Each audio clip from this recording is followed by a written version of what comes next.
Am I the a-hole for being upset that my fiancé chose to fantasize over another woman right before seeing me? I was 25 and my fiancé was 28. We'd been together for 5 years. Earlier that year, we'd gone through a rough patch in our relationship, especially in the bedroom. We both agreed we wanted to improve things. And honestly, our relationship had gotten a lot better. A few weeks before this happened, he told me he wanted me to put more effort into our intimacy. Looking back, I agreed I could do better.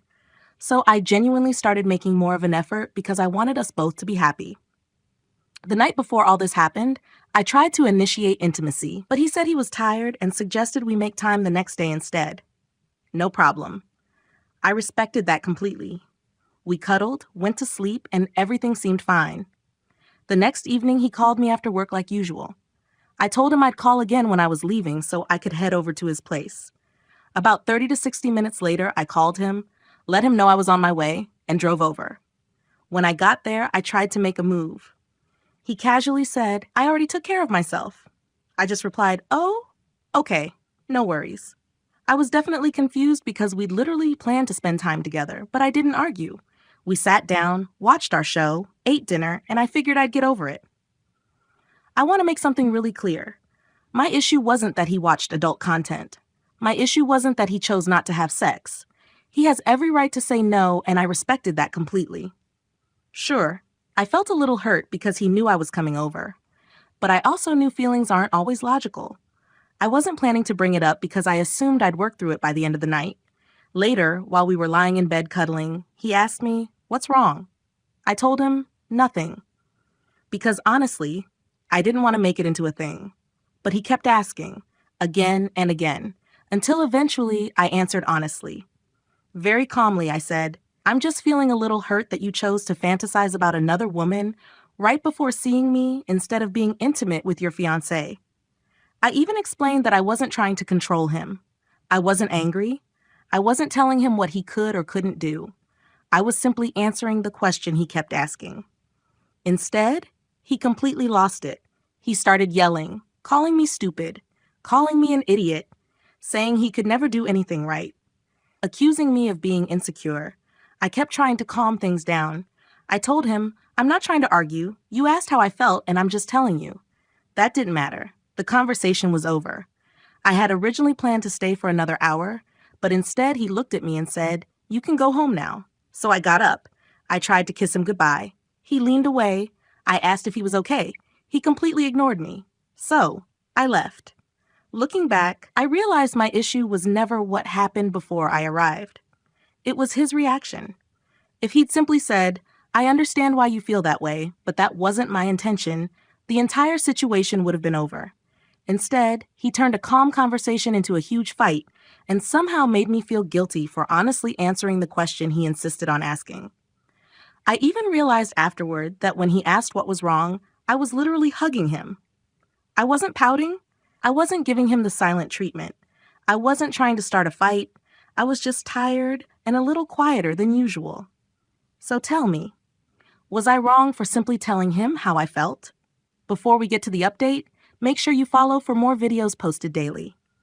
Update. Over 3 years later, almost 4 years after the original post, I wanted to come back because I hate when stories never get an ending. Here's the short version. I didn't listen to everyone. I married him. But we're no longer together. The people in the comments weren't upset about what happened before I got to his house. They were worried about how he reacted afterward.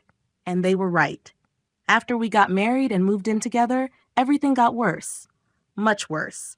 What started as emotional outbursts became emotional, psychological, and financial abuse. I constantly felt like I was walking on eggshells. Nothing I did was ever good enough. There were repeated threats against both me and himself. He tried to isolate me from people.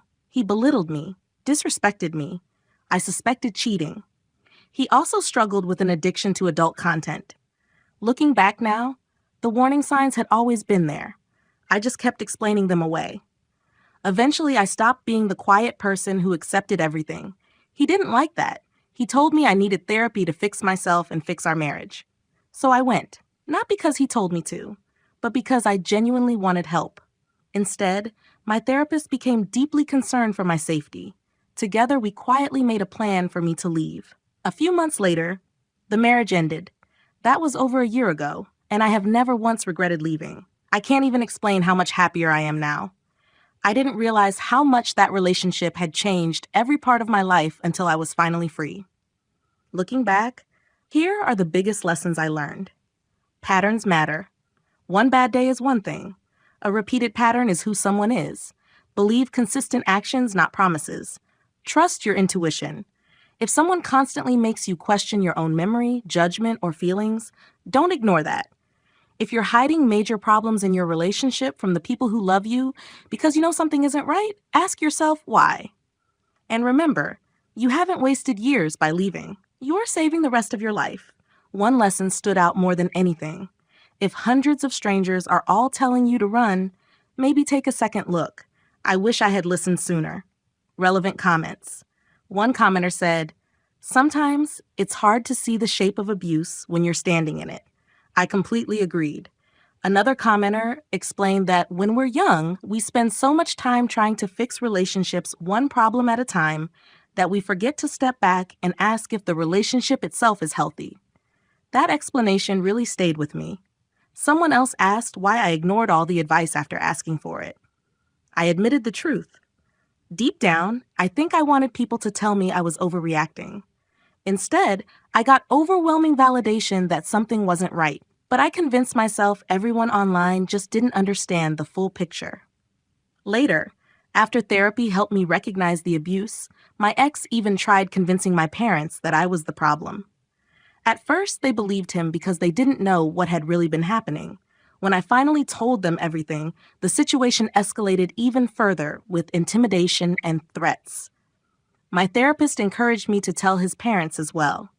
He admitted everything to them, and they directly told him to stop abusing his wife. Soon after that, he suddenly ended the marriage himself. Looking back, I believe he realized I wasn't going to stay silent anymore. Today, I have no regrets. And for anyone going through something similar, I hope my story helps you leave sooner than I did. So tell me, am I the a-hole